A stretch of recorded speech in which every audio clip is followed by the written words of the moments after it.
আসসালামু আলাইকুম স্যার। ওয়ালাইকুম আসসালাম। স্যার কি অবস্থা, কেমন আছেন? আলহামদুলিল্লাহ, আল্লাহ তাআলা আমার যেমনি রাখে অমনিই ভালো থাকি।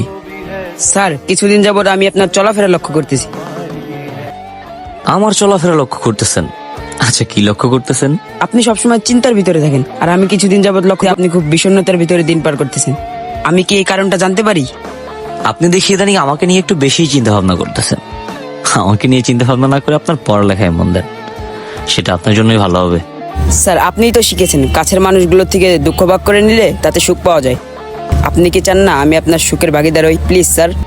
কি আর বলবো, আপনাদের স্কুল থেকে চাকরি ছেড়ে আসার পর আমি বেশ কয়েকদিন যাবতই বেকারত্বের জীবন পার করছি। আর একটা পুরুষের কাছে বেকারত্ব মানে একটা অভিশাপের মতো।